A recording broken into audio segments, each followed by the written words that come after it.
할렐루야. 이 11월 한 달 감사의 달을 맞이해서 오늘도 주님의 성전에 나와오신 우리 사랑하는 송파교회 모든 성도님들에게 주님의 크신 은혜와 사랑이 가득 넘치시기를 주님의 이름으로 축원드립니다. 11월 한 달 우리 감사의 달, 제가 강고 시간에도 말했지만 한 해의 모든 삶 가운데 맺어진 열매에 대한 감사의 달, 그렇게 생각한다면 여러분들은 어떤 열매를 맺고 있는지, 또 어떤 열매가 맺어지려고 하는지 자신을 한번 곰곰이 묵상해 보는 그런 한 달이 되시기를 주님의 이름으로 축원드립니다. 혹시 내가 너무 연약해서 목사님 열매는커녕 맺어지지가 않네요, 아무것도 맺어지려고 하지 않습니다 라고 생각할지라도 오히려 하나님 앞에 감사의 기도를 올려보십시오. 나 스스로를 돌아볼 수 있다라는 것만 해도 큰 열매가 맺어진 것입니다. 나 자신이 하나님 앞에 엎드려 기도하고 있는 그 또한 귀한 열매임을 우리가 잊지 않으시고 하나님 앞에 감사하는 그런 한 달이 되시기를 부탁을 드립니다. 오늘 말씀의 제목은 내일 일을 알지 못함입니다. 사람은 모두가 연약하죠. 그래서 우리는 피조물이기에 완전하지가 않아요. 내일 일을 알지 못할 뿐더러 한 치 앞도 모르는 것이 인간의 삶입니다. 그래서 옛 속담에 인생지사 세옹지마라는 말이 있듯이 우리는 한 치 앞도 몰라요. 당장 오늘 저녁에 무슨 일이 일어날지도 잘 모릅니다.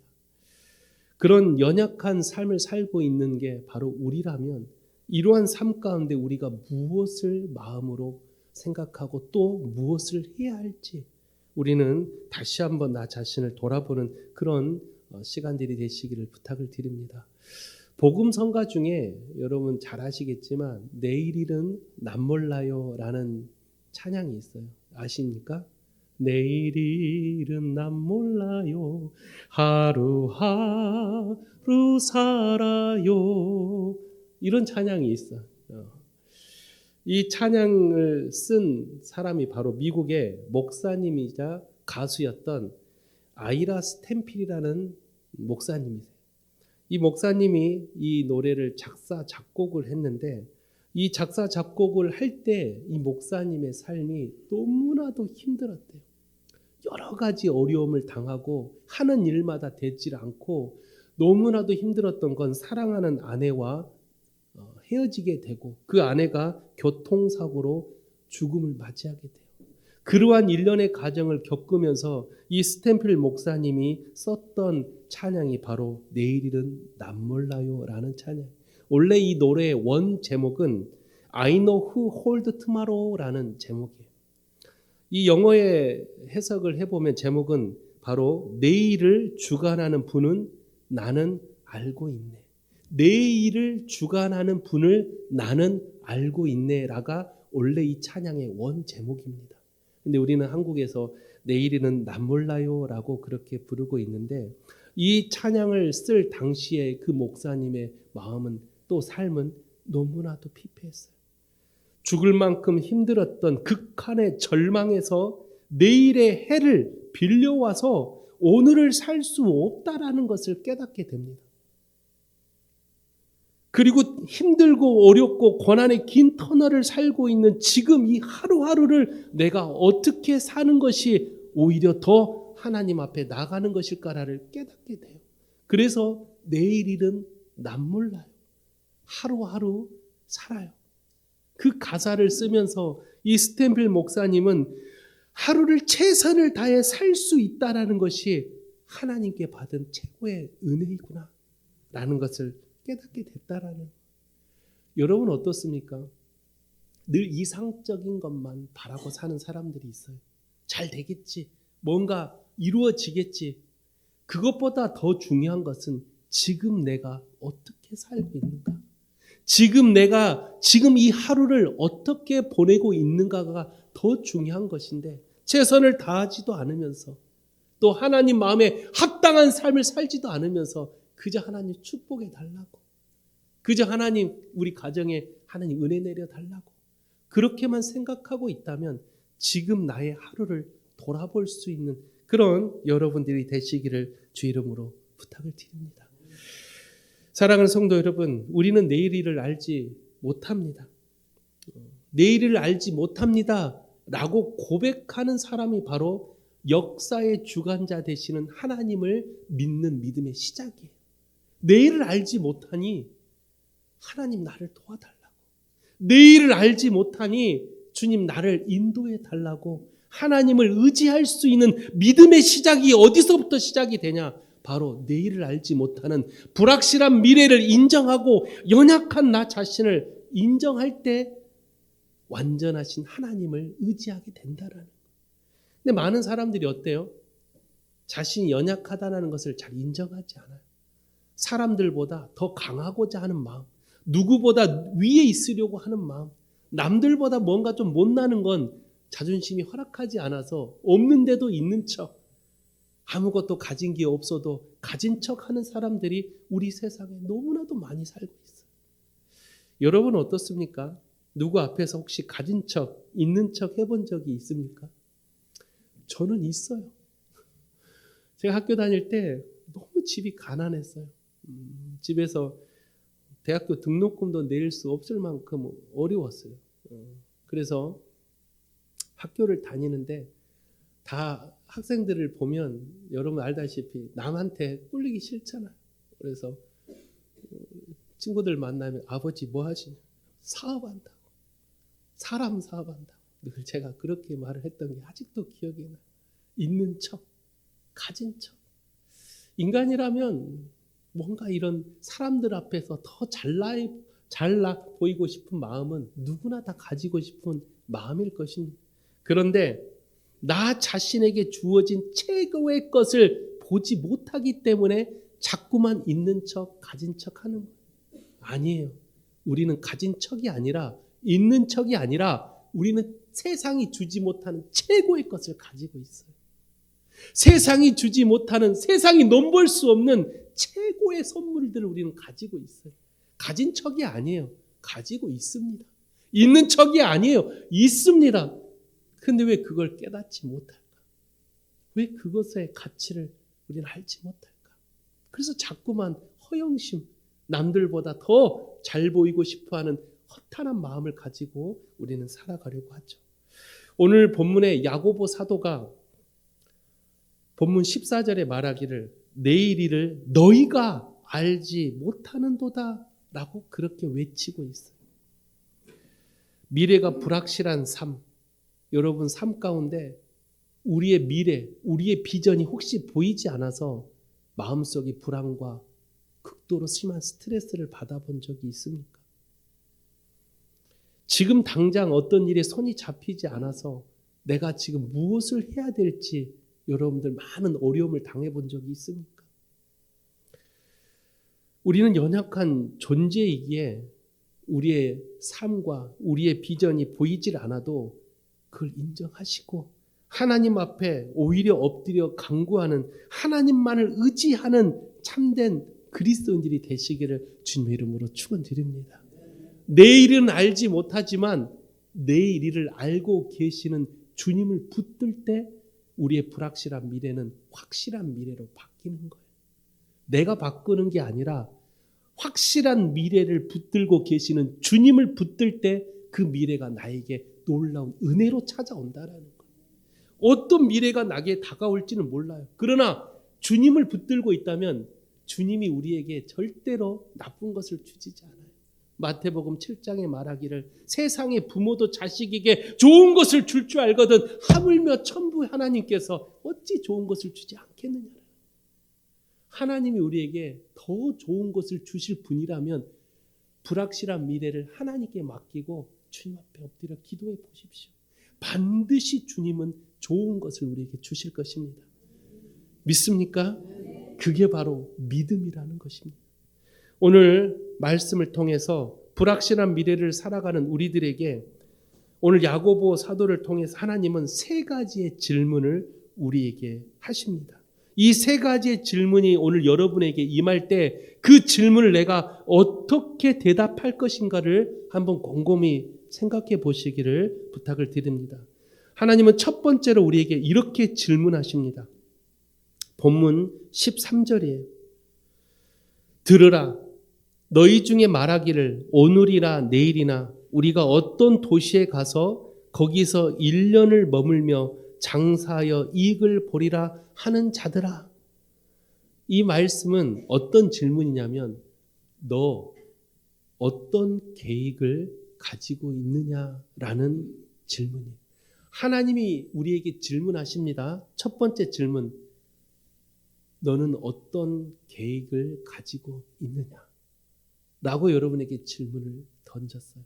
여러분 뭐라고 대답하실래요? 여러분의 계획은 무엇입니까? 여러분의 계획은 지금 어떤 것을 하려고 합니까? 여러분의 계획은 어떤 계획이 있어요?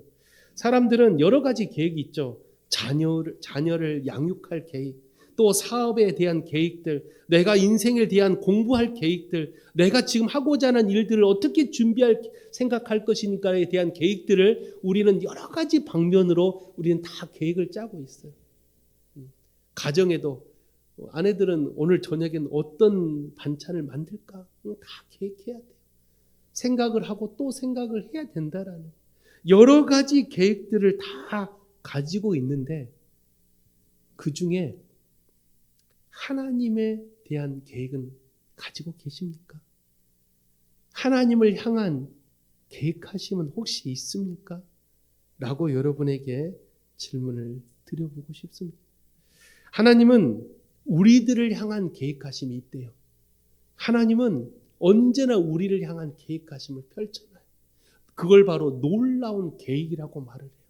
연약하고 보잘것없고 내일을 알지 못하는 불완전한 존재일지라도 하나님은 우리에게 여러 가지 계획들을 펼쳐놓고 그 계획 앞에 나오기를 바라고 계세요. 하나님을 붙들 때 우리에게 세상이 주지 못한 놀라운 계획하심이 우리를 통해 역사하시는 거예요. 예를 들어 볼까요? 모세에게 하나님은 놀라운 계획을 주셨어요. 근데 모세도 알지 못했고 이스라엘 백성들도 알지 못했어요. 그래서 앞에는 홍해바다가 가로막고 있고 뒤에는 애국 군대가 쫓아올 때 그때 모세가 뭐라 합니까? 이스라엘 백성들에게 너희는 잠잠히 있어라. 하나님이 하실 계획하심을 바라보라 라고 말을 해요. 그때 모세가 하나님께 기도하죠. 하나님은 모세에게 놀라운 계획을 주십니다. 그 계획이 뭐였어요? 두 손을 들고 하나님 앞에 기도하라. 지팡이를 든 두 손을 들었을 때 계획하지 않았던 인간들은 계획할 수조차도 못했던 홍해바다가 갈라지는 하나님의 계획하심이 펼쳐졌다는 거예요. 하나님은 언제나 우리에게 선한 계획하심을 주십니다. 그 계획하심을 우리가 경험하기 위해서는 그 계획하심 앞으로 나아갈 수 있는 믿음의 발걸음이 있어야 돼요. 인생이 보이질 않아요? 가정이 형편이 어렵고 경제적이 어렵고 비전과 꿈이 사라져버린 수많은 사람들이 있어요. 아무것도 할 수 없어서 그 자리에 주저앉아서 눈물을 흘리며 좌절과 낙심으로 살고 있는 수많은 우리의 이웃들이 있다는 거예요. 그럴 때 하나님의 계획하심을 바라보십시오. 인생이 무너졌다라고 생각할지라도 하나님의 계획하심은 변함이 없대요. 하나님의 계획하심은 우리를 향해 언제든지 준비되어 있다라는 거예요. 그런 어려움과 고난의 긴 터널을 걷고 있는 우리들에게 하나님의 계획하심을 붙들고 나아가는 자들은 반드시 그 끝에는 놀라운 찬란한 영광을 경험하게 될 거라는 것을 꼭 기억하시기를 부탁을 드립니다. 그러기 위해서는 하나님의 계획하심을 온전히 의지할 수 있는 겸손한 믿음이 있어야 돼요. 우리가 어떤 회사에서 계획서를 짜오라 그러잖아요. 보통 우리가 많이 좀 꼰대 같은 부장님들 이렇게 빗대어 말할 때 밑에 있는 사람들이 계획서를 딱 가지고 와가지고 부장님 계획서 썼습니다. 그러면 부장들이 뭐라 그래요? 물론 좋은 부장들은 오 고생했어 라고 하지만 대부분 이거밖에 안 돼? 조금 더 이렇게 말을 해요. 여러분 그런 경험이 있으세요? 저는 목회하면서 제가 교육 목사를 7년을 했어요. 제 밑에 이 전도사들이 7명이 있어요. 그러면 이제 한 달에 한 번씩 한 달 계획안을 짜와야 돼요. 그럼 제가 매달 마지막 주에 다음 달 계획안을 짜오라고 합니다. 각 부서별로 그래서 영아부, 유치부, 유년부, 초등부, 소년부, 그리고 중등부, 고등부, 영어 예배부까지 각 전도사들이 한 달 계획안을 짜옵니다. 그럼 제가 딱 봐요. 딱 보고 질문을 던져요.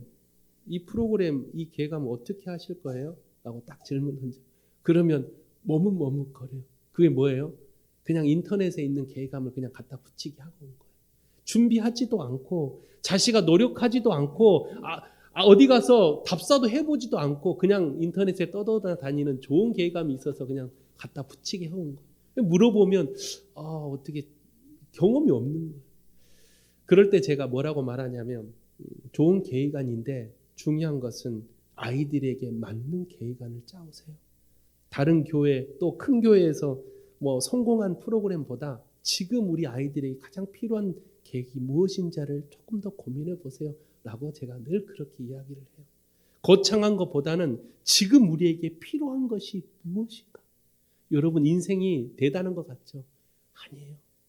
그래서 하나님은 우리에게 뭐라고 말하냐면 지극히 작은 것에게 충실하래요. 큰 것보다 남들에게 보여지는 주목받는 화려한 삶보다 지극히 작은 것에 한 것이 곧 나에게 한 것이래요. 하나님의 계획하심 보여주세요 라고 했더니 가난한 지극히 작은 것을 하래. 아니 하나님 정도면 큰 계획하심 아닙니까? 세상을 창조하신 분이라면 엄청 큰 계획하심을 나에게 줄 줄 알았더니 기껏 그겁니까? 온전히 하나님을 겸손히 섬기지 못하는 자는 하나님의 계획하심을 경험하지 못합니다. 따라서 하나님의 계획하심을 경험하려면 내 생각, 내 경험, 내가 가진 세상적인 것들을 내려놔야 돼요. 하나님의 계획하심을 경험할 때 진정한 하나님의 은혜를 경험할 수 있다면 오늘 여러분에게 하나님은 질문하십니다. 너희들의 계획함은 무엇이냐? 너희들은 어떤 계획을 하고 세상을 살고 있느냐라는 하나님의 이 질문 앞에 여러분들 어떻게 대답해야 되냐면 이렇게 대답하십시오. 우리는 내일을 알지 못합니다. 오직 주님만이 아십니다. 나의 계획은 곧 하나님의 계획하심입니다. 라고 그렇게 고백하십시오. 그렇다면 여러분이 설사 계획했다 할지라도 하나님을 의지하고 하나님 앞에 맡기는 나의 계획함은 하나님이 놀라운 은혜로 채워주실 것입니다. 그런 경험을 하는 여러분 되시기를 주 이름으로 축원드립니다. 두 번째로 하나님은 여러분에게 이렇게 질문을 하십니다. 너희 생명은 무엇이냐? 라고 질문을 던져요. 여러분에게 찾아오셔서 하나님이 사랑하는 아무개야 너의 생명은 무엇이냐? 라고 물어보신대. 뭐라고 대답할까요? 내 생명이요? 내 거죠. 내 생명이요? 나 오늘도 살고 있는 거, 이 생명이요? 뭐라고 대답해야 되지? 라고 생각할 거예요. 근데 오늘 본문 14절을 보세요. 본문의 14절에 야고보 사도는 이렇게 말합니다. 너희 생명이 무엇이냐? 너희는 잠깐 보이다가 없어지는 안개니라. 너희 생명은 잠깐 보이다가 없어지는 안개래요. 이 말이 무슨 뜻일까? 너희 생명이 무엇이냐라는 원래 원어에 보면 이렇게 나와 있어요. 너희 생명이 무엇을 위하여 존재하느냐가 원래 원어의 뜻이에요. 너희 생명이 무엇을 위해 존재하느냐. 그러면서 야고보 사도는 뭐라고 뒤에 말을 했어요? 짙게 깔린 안개가 태양이 뜨면 쉽게 사라지는 것 같은 것이 우리 인생의 삶이다라고 말을 해요. 들에 피는 꽃 화려하죠. 아름답죠. 근데 해가 뜨면 곧장 시들어 버리는 게 우리 인생의 생명이라는 거예요. 말 그대로 한마디로 말하면 뭐예요? 영원하지가 않다라는 거예요. 너희 생명이 무엇이냐? 영원하지가 않다라는 거예요. 그런데 우리는 어때요? 이 짧은 인생을 살면서도 온갖 이기적인 마음, 남을 밟고 일어서려고 하는 탐욕과 욕심과 분노와 성냄으로 살고 있는 우리의 생명들. 하나님은 우리에게 생명을 주실 때 그냥 안 줬어요. 우리에게 생명을 주실 때 하나님의 성품, 그 코에 생기를 불어 넣어줬다 그랬어요. 우리에게 주시는 생명은 하나님의 형상대로 만든 하나님의 성품을 우리에게 주신 것. 그게 우리의 생명이에요. 그런데 우리는 어때요? 우리의 생명은 내가 하고 싶은 것만 하려고 해. 내가 가지고 싶은 것만 가지려고 해. 내 생명을 위해서 나는 온갖 여러 가지 방법들을 동원하면서 부단히 노력하고 있어. 그런데 그 생명은 한계가 있는데, 유한한 것인데 어찌 그 생명 앞에 우리가 영원하다라고 말할 수 있겠습니까? 중국의 진시황이 뭐라 그랬어요? 불로장생을 구해가지고 자기의 생명을 영원히 연장을 시키려고 했죠. 그건 어땠어요? 결국은 죽어요. 구약에 나오는 수많은 사람들, 그렇게 오래 살았던 사람들도 결국은 다 죽습니다. 생명은 유한합니다. 그런데 우리 그리스도인들에게는 생명이 유한하지 않습니다. 할렐루야. 믿습니까? 우리의 생명은 유한하지 않아요. 그럼 그게 무슨 말이에요? 우리 생명은 하나님 앞에 있을 때 영원히 하나님이 우리에게 축복해 주시는 영생의 축복을 주셨다 그랬어요. 그러면 안 죽습니까? 그렇게 물어보면 좀 의미는 달라요. 육신의 것은 죽죠. 그러나 하나님을 믿는 자들에게는 영원히 죽지 않는 하나님의 영이 있다 그랬어요. 인간을 만들 때 육체와 혼과 하나님이 특별히 넣어준 이 생기, 이 스프릿이 우리에게 있는데 이 영은 영원히 죽지 않아요. 그는 언제 죽습니까? 하나님을 떠나 살 때, 하나님을 잃어버릴 때 이 영이 사라져버릴 때. 그래서 다윗이 늘 기도하기를 성령이 내 안에 떠나지 않기를 하나님께 간절히 기도했어요. 그 영이 내 안에 떠나갈 때 육체와 혼만 남는 우리의 모습은 누가 똑같아요? 동물하고 똑같아요. 배고프면 밥 먹고 졸리면 자고 화나면 그냥 화내고 동물과 똑같은 삶을 살고 있는 우리 주변에 그런 사람들이 너무나도 많아요. 우리는 특별한 존재, 하나님의 생명을 넣어주신 하나님의 특별한 존재라면 그저 세상 동물과 같이 사는 게 아니라 나의 생명의 가치를 다시 한번 생각해보고 내 생명이 하나님께 있음을 고백하며 이 생명으로 무엇을 위해 사는지를 우리는 곰곰이 묵상해 봐야 한다는 거예요. 그게 진짜 그리스도인들이에요. 우리 살아가는 송파교회 모든 성도님들의 삶이, 여러분의 생명이 하나님을 위하는 생명이 되시기를 주 이름으로 축원드립니다. 미국의 부자였던 코넬리우스 벤더빌트라는 사람이 있었대요. 이 벤더빌트라는 사람이 엄청난 부자였는데 역시 죽음을 맞이하게 돼요. 죽음을 맞이하니 수많은 물질, 수많은 자기의 땅과 재산을 가져갈 수가 없다라는 것을 알게 된 거죠. 죽음 앞에 임박했을 때 그 집에는 흑인 하녀가 한 명 살고 있었어요. 이 흑인 하녀는 하나님을 참 믿는 사람이었는데 이 흑인 하녀가 주인 곁에서 시종을 들다가 마지막 임종 직전에 주인에게 이렇게 말합니다. 주인님, 제가 찬송가 한 장을 불러드릴까요?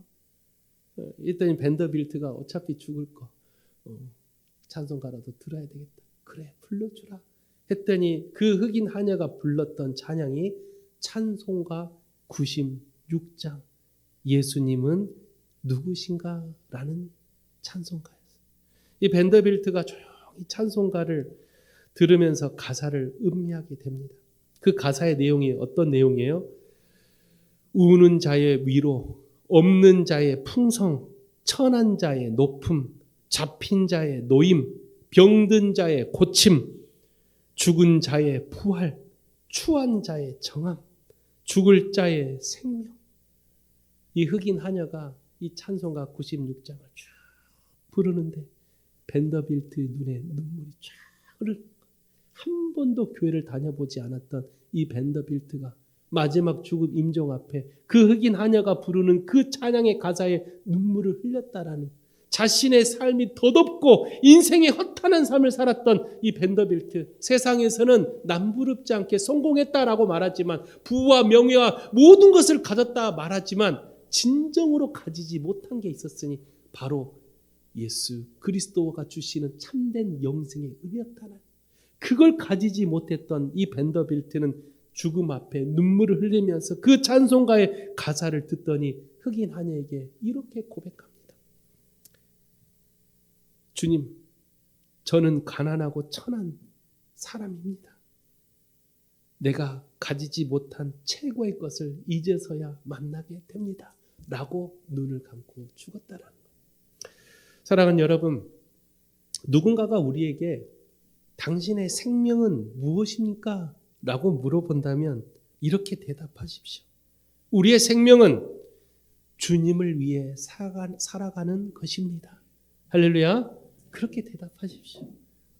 누가 물어보면 당신의 생명은 무엇입니까? 당신은 뭘 위해 삽니까? 나는 오직 주님만을 위해 살아가는 사람입니다. 라고 그렇게 고백할 때 진짜 생명을 얻는 사람이 될 것입니다.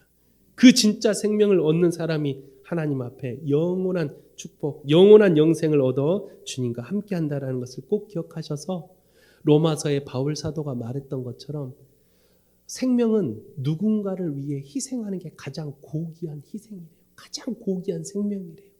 내 생명을 누군가를 위해 희생할 때 그 생명의 가치가 가장 고귀한 생명이래요. 그렇다면 세상에서 가장 고귀한 생명이 누구일까? 바로 죽을 수밖에 없던 우리들을 위해 십자가에 달려 돌아가신 예수님의 생명이 가장 고귀한 생명. 그래서 바울 사도는 로마서 5장에 너희는 그리스도의 향기 나는 사람이 되라. 우리의 삶 가운데 예수님의 모습을 펼치며 예수님의 사랑을 전하며 예수님의 말씀대로 살아가는 것이 그 가장 고귀한 생명을 우리 또한 함께 누리며 살아가는 것임을 여러분 꼭 잊지 마시고 여러분의 생명, 그 생명을 하나님께 올려드리는 복된 성도들이 되시기를 주 이름으로 부탁을 드립니다. 마지막 세 번째로 하나님은 우리에게 이렇게 질문하십니다.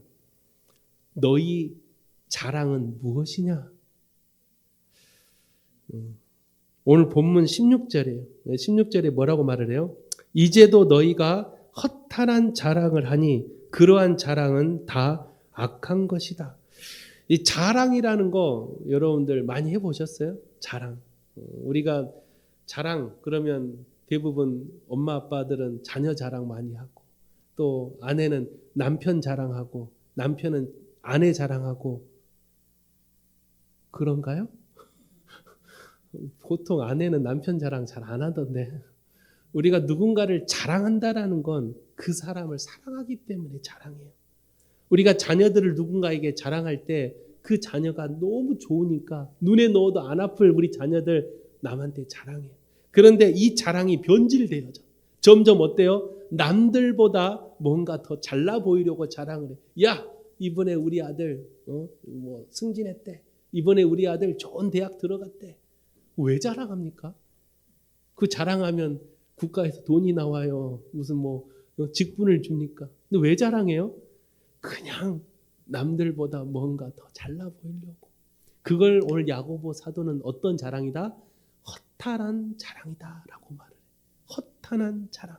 아무 쓸데없는 자랑이라는, 아무런 의미 없는 자랑. 바로 허탄한 자랑은 온갖 세상 것들을 의지하고자 하는 인간적인 마음을 바로 허탄한 마음이라고 말을 해요. 야고보 사도는 허탄한 자랑, 아무 유익이 없다라고 말을 합니다.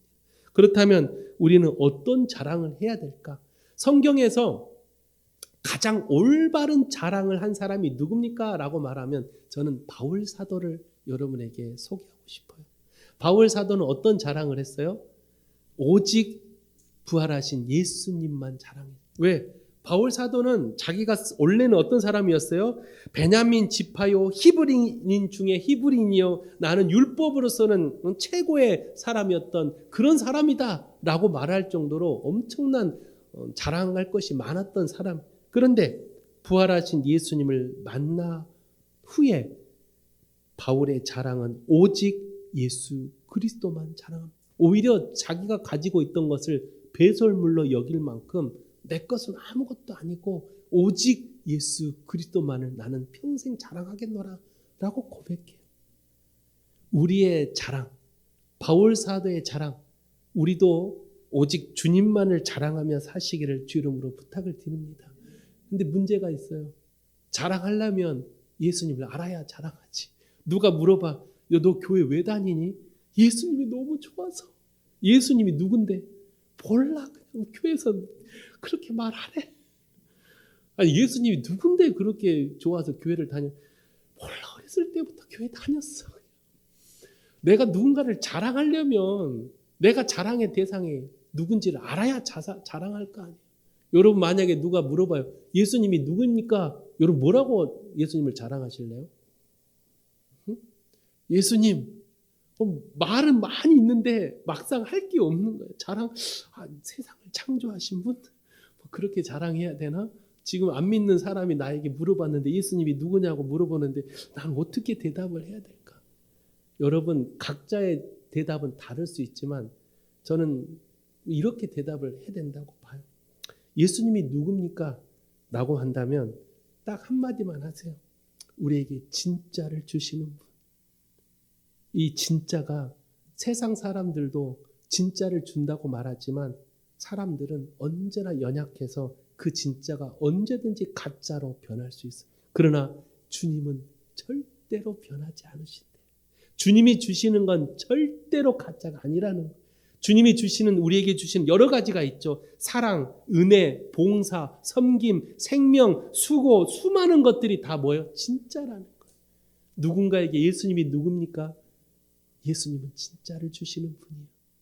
사랑하는 것도 진짜를 주시고 섬기는 것도 진짜를 주시고 누군가를 헌신하는 것도 진짜를 주신대. 나는 너를 사랑하고 나는 너를 더 보살펴주고 싶어. 내 이웃들, 내 주변에 있는 사람들 나 더 사랑하고 싶어.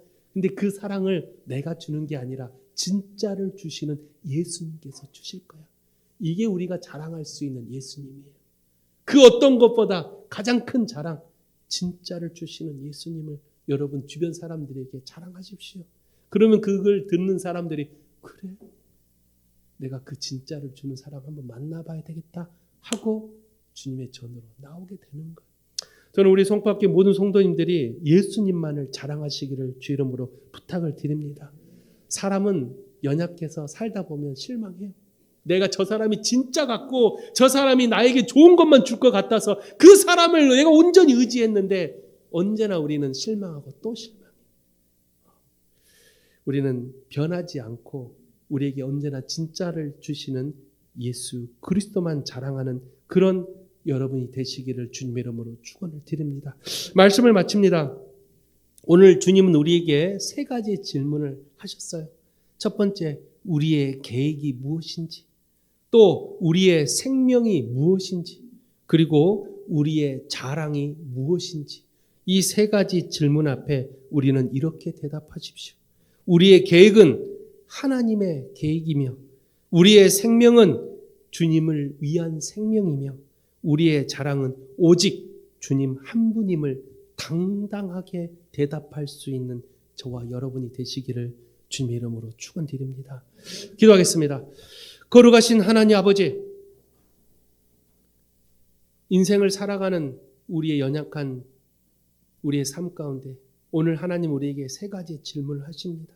우리의 계획이 무엇인지, 우리의 생명이 무엇인지, 우리의 자랑이 무엇인지, 우리는 이 세 가지 질문 앞에 당당하게 말할 수 있는 믿음의 사람들이 될 수 있도록 주께서 우리 송파교회 성도들을 축복하여 주시옵소서. 어디에서 무엇을 하든지 하나님 마음에 합당한 삶을 살게 하시어 수많은 사람들을 하나님의 전으로 들어오게 할 수 있는 축복의 통로로 주께서 세워 주시옵소서. 모든 것을 주께 탁하며 살아계신 예수 그리스도 이름으로 간절히 기도하옵나이다. 아멘.